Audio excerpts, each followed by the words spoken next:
গরিব হোক সমস্যা নাই, কিন্তু ভালো একটা মন দরকার। আপু আসসালামু আলাইকুম। ওয়ালাইকুম সালাম। শুনলাম আপু আপনি গত পরশু সৌদি আরব থেকে আসলেন। হ্যাঁ। আচ্ছা, সৌদি আরব আপনি কিসে চাকরি করতেন? তো আপনার মাসিক ইনকামটা কত জানতে পারি? মাসিক ইনকাম হলো 1 লাখ। 1 লাখ, ও আচ্ছা। তো আপনার দেশের বাড়িতে কে কে আছে? বাবা মা ভাই বোন সবাই আছে। আর শুনলাম একটা ছেলেও নাকি আছে। হ্যাঁ।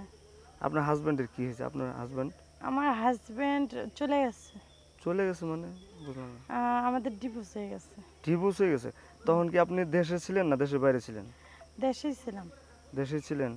ও আচ্ছা, দুঃখজনক ঘটনা। আচ্ছা, আপনি তো অনেক উপার্জন করেছেন আপনার ছেলের জন্য। আপনার কি কোনো মনে চায় না যে একটা বিয়ে শাদী করে জীবনের শেষটা আপনার হাজবেন্ডের সাথে কাটাবেন? ইচ্ছা তো করে, কিন্তু এরকম ছেলে পাওয়া অনেক মুশকিল। পাওয়া মুশকিল।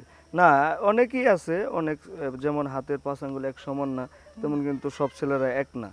আপনি যদি মন থেকে খুঁজেন, অবশ্যই আপনার জন্য ভালো ছেলে অপেক্ষা করতেছে।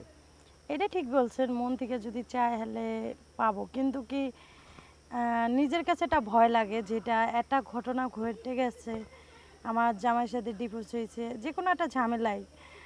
আর এই জিনিসটা যদি আবারও নেক্সট টাইমে হয়, এই জিনিসটার জন্য একটু ভয় করে, যেহেতু আমার একটা ছেলে আছে। ছেলের ভবিষ্যৎটা নষ্ট। হ্যাঁ। না, দেখা যাচ্ছে অনেক পরিবারে আছে তারা 2বার বিয়ে করে অনেক সুখী হয়। হুম। এমন তো আপনার হতে পারে। এখন হতে পারে, কিন্তু নাও তো হতে পারে। আচ্ছা, আপনি যদি ভালো মনের মানুষ পান, আপনি কি বিয়ে করবেন? অবশ্যই। আমি তো এরকম একটা ছেলে খুঁজি, যেহেতু আমাকে, আমার ফ্যামিলিকে, হ্যার ফ্যামিলিকেও আমি খুব ভালোবাসবো, আমার ফ্যামিলি হ্যাঁ ভালোবাসবো। আমার একটা ছেলে আছে। কেমন ছেলে মানে কি, যেরকম হোক, মানে কি একটা ভালো মনের একটা ছেলে দরকার। মানে বয়স কত হতে পারে? সমস্যা নাই, বেশি বয়স হলে তো করা যাবে না, কিসের জন্য, সমাজও আছে। হুম, তা তো অবশ্যই। তো যদি ডিভোর্স প্রাপ্ত কোনো ছেলে হয়ে থাকে, যে বিয়ে করেছিল, তার বউ মারা গেছে, বা এই তার বউ চলে গেছে, এরকম ছেলে থাকলে কি করবেন? হ্যাঁ, অবশ্যই করবো না কেন। হ্যাঁ গোর মনটা অন্য রকমের থাকে, যেহেতু একজনে একটা কষ্ট পাইলে সে কষ্ট যদি আরেকজনের কাছে শেয়ার করে, সেই কষ্ট কিন্তু ভাগ করে যদি যে নিতে পারে, সে কিন্তু অনেক একটা লাকি মনে।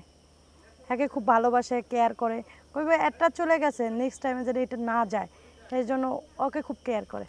আপু ধরেন আপনি বিয়ে করলেন, তো আপনার ছেলে কি আপনার ওখানে থাকবে নাকি? হ্যাঁ, অবশ্যই আমার এখানেই থাকবে। যদি না মেনে নেয়?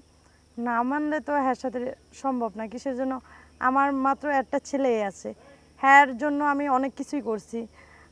আমি আমার বাড়ি করছি, আরও আরও জমি কিনছি, ওর জন্য কিনছি সব। ঠিক আছে আপু।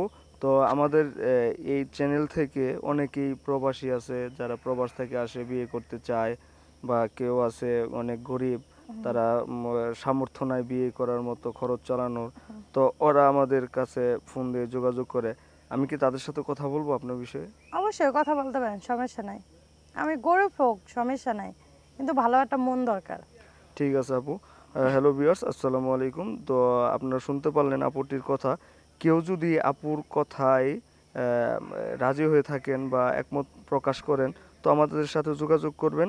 আপনাদের দুজনকে এক করে দেওয়ার দায়িত্ব আমরা নিব ইনশাল্লাহ। তা আপু আসি আজকে। আচ্ছা, ঠিক আছে। আসসালামু আলাইকুম। ওয়ালাইকুম আসসালাম।